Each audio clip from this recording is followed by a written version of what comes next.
sa inyong lahat. Narito pa rin kami sa Duterte Park. Ang mga kampon ng CBP-NPA. Kaya kayo, hindi nyo kami napaalis. Ayan, pakita po natin ngayon ang lugar ng Duterte Park. Mas maganda po ngayon dahil mas maraming puno ang Duterte Park. At ngayon, meron pa kaming mga tent. Diba?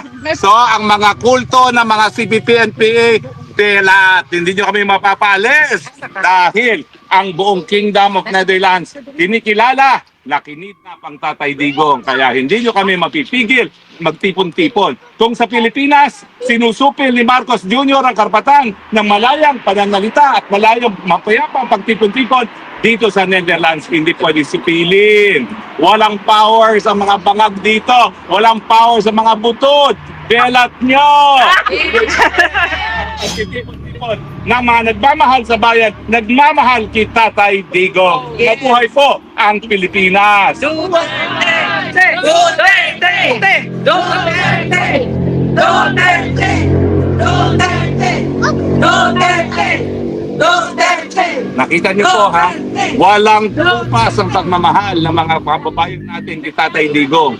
Kaya po, kahit ano pang gawin ng mga kampo ng CPP-NPA, mga bangag at saka mga dilawan na nagsani puwersa na, ang sigaw ng taong bayan ay... Duterte! Duterte! Duterte!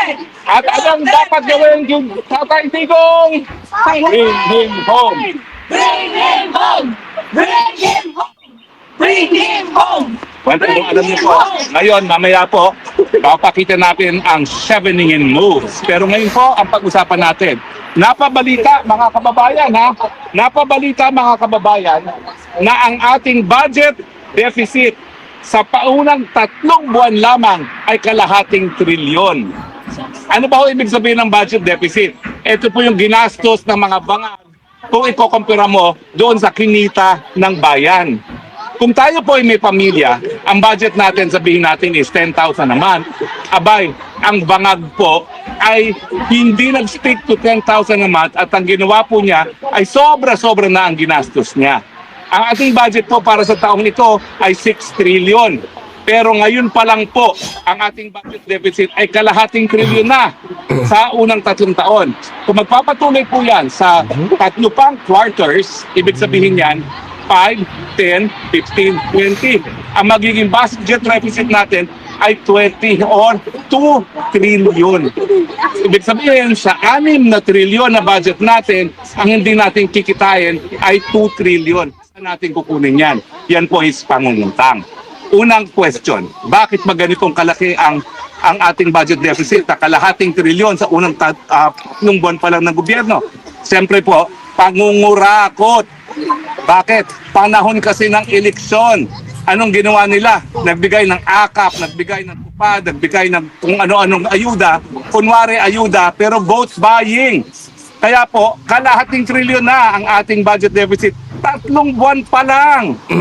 Mantakin ninyo, kapag ito'y nagpatuloy na kada 3 buwan, kalahating trilyon sa isang taon, 2 trilyon sa natin kukunin yan. Doon sa ating budget na 6 na trilyon ang hindi pa ang uutangin natin. So kapag hindi po kasi nagbalanse ang budget, ibig sabihin yung kumikita ng gobyerno ay katumbas ng kanyang ginagastos sa natin kukunin. Di numero 1, mangungutang na naman tayo. Mantakin nyo, kinurakit nila ang pera at ang pinagkunan nila ng mga kinurakot nila, uutangin na tayo po ang magbabayad. Pangalawa, magpapataw na naman sila ng mas mataas na buwis. Kaya nga itong rekto na ito, hindi lang siya nagsimula ng VAT. Ngayon, gusto pa niyang pataasin ng buwis, lalong-lalo na sa capital gains tax. Naku po, ano ba ang mangyayari kapag nagpatuloy na ganito ang sitwasyon? Well, unang-una po, tataas yung tinatawag natin interest rate. Kapag nangutang ang mga mamamayan para sa kotse, para sa bahay, para sa negosyo, masyadong mataas po. Bakit? Kasi yung gobyerno nagkukompetensya sa mga mamamayan sa pangungutang. Ibig sabihin, napakahirap na magbayad ng mga utang para sa bahay, kotse at iba pa. Pangalawa, sa mga negosyante, dahil mas mataas na ngayon ang kanilang uutangin, mas mahirap ang kanilang negosyo, di ba po? Pero ito pong nakakatakot. Kapag patuloy po ang ganitong deficit spending, mawawala ng balor ang piso. Bakit? Kasi po, ang halaga ng piso, nakadepende yan doon sa kinikita natin, di ba po?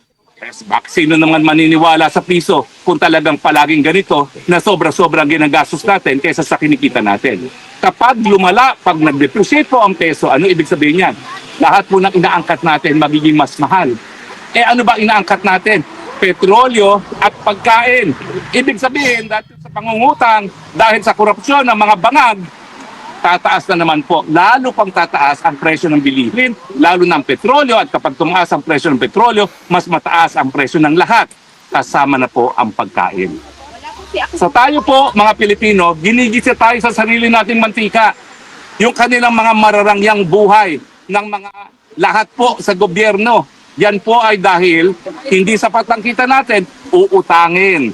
Tayo magbabayad. And in the process, mawawala ng balor ang piso, tataas ang interest rates, yung ating mga binabayaran pang grabe po, lalong lalala ang pagtaas ng mga lahat po sa gobyerno. Yan po ay dahil hindi sapat ang kita natin, uutangin. Tayo magbabayad.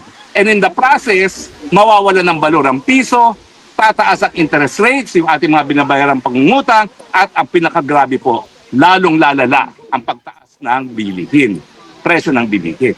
Ngayon lang po, yan lang ang pangunahing problema natin. Walang tigil ang taas ng presyo ng bilihin, lalala pa. Dahil nga ang ginawa nila, linapa nila yung kaban ng bayan para magpasasa at para masigurado na manalo sila sa darating na eleksyon. Kaya ang aking panawagan, mga kababayan, lalo na yung mga tumanggap, sige na nga po, tanggapin nyo na yan. Pero bumoto po kayo ayon sa konsensya. Sigurado na manalo sila sa darating na eleksyon. Kaya ang aking panawagan, mga kababayan, lalo na yung mga tumanggap, sige na nga po, tanggapin nyo na yan. Pero bumoto po kayo ayon sa konsensya. At sa akin po, kung gusto niyo ng tunay na pababago, ang tanging dapat iboto, Duterte, Gabay Party List number 139 na siya magpapatupad ng tama ng universal healthcare na sinulong na po natin, libreng gamot at libreng paggamot, palalawakin ang libreng tanghalian sa lahat ng kabataan, hindi lang sa mga kabataan na nagugutom, palalawakin pa ang libreng irigasyon sa lahat ng magsasaka, hindi lang po yung 50% na meron ng irigasyon, at siyempre po, lalabanan ng korupsyon sa pamamagitan ng Freedom of Information at ng Whistleblower Act. Dahil kung hindi natin bibigyan ng proteksyon naman nagsisiwalat ng korupsyon, talagang hindi po sila magkakaroon ng lakas ng loob para tumayo at sabihin, kurakot ka, ikulong ka. Alam niyo po, mahirap maintindihan minsan ng economics. Pero kinakailangan alam niyo po yan. Budget deficit, gumagastos ng mas malaki sa kinikita, saan kukunin ng bayad, utang, mas mataas na buwis. Sino magbabayad ng utang? Taong bayan. Sino magbabayad ng mas mataas na buwis? Taong bayan. Saan ba ginagastos ang budget? Korupsyon. Mga flood control projects, 5,500 na wala naman tayong pakinabang. Mga tulay na nabubuwag. Pati yung pondo para sa PhilHealth na dapat sana dahilan para wala nang mamatay dahil sa gugutuman lamang, napo, hinanapa po. Ginamit sa tulay. Bakit? Sa tulay kasi hanggang 55% ang kanilang kita. Mga walang mga walang konsensya. Pasensya na po kayo kung kailangan gamitan talaga sila ng mga salitang walang at walang konsensya. Kaya nga po, mga Pilipino, ang aking hamon sa inyo, hanggang kailan kayo mananahimik? Pahirap po ang buhay. Mahirap na ang buhay ngayon. Kalahati na ng ating mga kababayan nagugutom. Mas marami pa pong magugutom dahil dito sa deficit spending na nangyayari. Dahil tataas po ang presyo ng lahat ng bilihin. So kung ngayon 52%, siguro po matapos ang taon, baka umabot na yan ng 65%. At saan tayo pupulutin pa ganyan? Naisip pa bang magrevolusyon para magkabago lang? Ako ayaw ko pong revolusyon na madugo. Ang gusto ko po, gamitin na natin yung kapangyarihan natin bilang soberenyang mamayan, bilang tunay na may kapangyarihan para sisantihin na itong gobyernong ito.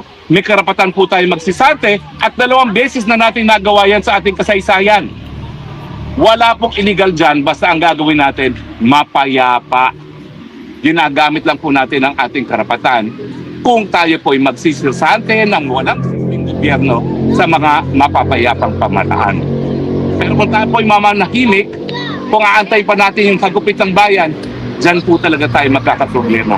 Dahil kapag talagang gutom na gutom ang taong bayan, hindi po siguro maiiwasan ang pagdaloy ng dugo na ayaw ko pong mangyari.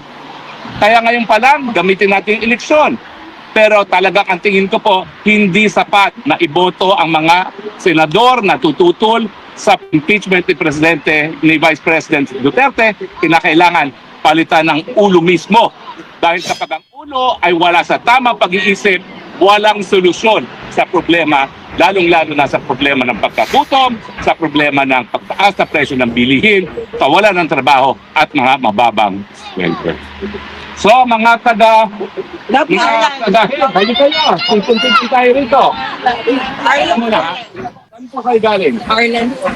Ireland. Ba't po kayo nandito? Siyempre, to show our love and support to President Duterte. Miss, hindi nyo sa natin dito. Kayo po, Dublin, Ireland. Dublin, Ireland. Oh, sino ka baka malayo ngayon na pinanggalingan? Dublin, Ireland. Kayo po, saan po kayo galing? Dublin, Ireland. Wow. Alam niyo po, sa Dublin, sila talaga eh. Hindi. Paya daw kayo! Okay, ito na po pinagkakaantay-antay natin. Yung mga chevening moves. Okay? Okay. And a 2, and a 3. Bangat, bangat. Bangat, bangat, bangat. Bangat, bangat, bangat. Ngiwi, ngiwi, ngiwi. Ngiwi, ngiwi, ngiwi. Ngiwi, ngiwi, ngiwi. Butod, butod, butod. Butod, butod, butod. Butod, butod, butod. Idaan muna sa lokal na hukuman. Bakit? Dalawang bagay po yan. Unang-una, para doon sa nasasakdal nang maprotektahan ang kanyang karapatan. Pangalawa, at mas importante, para masiguro na hindi malalabag ang soberenya ng bansa kung saan kinukuha yung pagkatao ng akusado. Bakit po malalabag yan? Kasi katungkulan ng lokal na hukuman na siguraduhin na lahat ng proseso ay tama, na ang talagang bansa na mayroong soberenya ang siyang nagdesisyon na isurrender ang isang national niya sa isang dayuhan na hukuman. Now, importante po yan kasi nakasaad soberenya.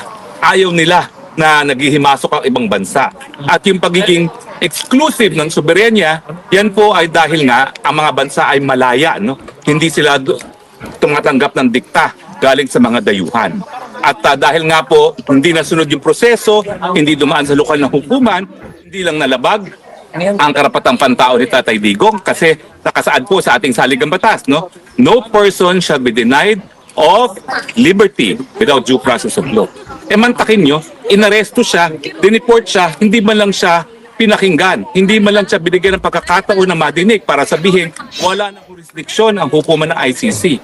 Totoo na nakapaghain na po ang mga abogado ni Tatay Digong ng isang challenge sa jurisdiction ng ICC. At sa akin naman, ang tingin ko, 100% yan po ay mapapagbigyan, no? Dahil malinaw na malinaw nga po, mali talaga yung ginawang proseso. Pero ang punto, 50 araw bago na isampay ang jurisdictional challenge na yan. Ano tawag mo dun sa 50 araw na nakakulong siya? Di ba parusa yan? Di ba nagkaroon ng deprivation of liberty without due process of law?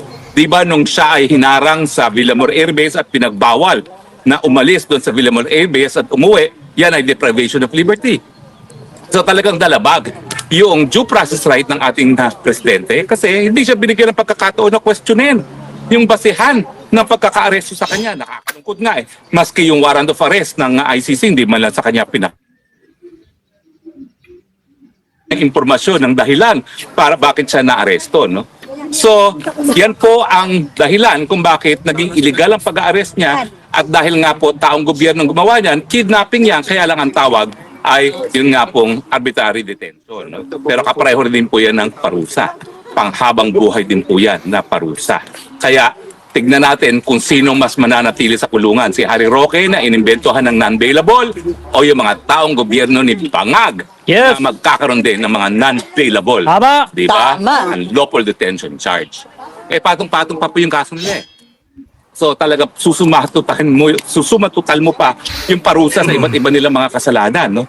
So mas sila po talaga ang mabubulok sa kulungan, hindi ako. Yes! Siguro akala nila forever sila sa kapangyarihan. Mag-isip kayo sa kasaysayan natin, ang napatunayan ng mga Pilipino, hindi po gago ang mga Pilipino, hindi po tanga. pasensyoso hanggat maaari, mananahimik hanggang maaari, gusto nila kalmado, pero napupuno din po ang salop. At talagang ang Pilipino, pag napuno ang salop, nako, magtago na kayo dahil talagang hindi kayo Tama. tatawarin.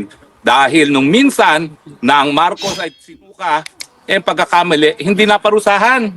Umulit tuloy, mas malala pa. Yes. Yun po, sigurado ko, hindi na kayo makakatakas sa katarungan at kayo'y pananagutin at talagang lahat ng tao magse-celebrate kapag kayo'y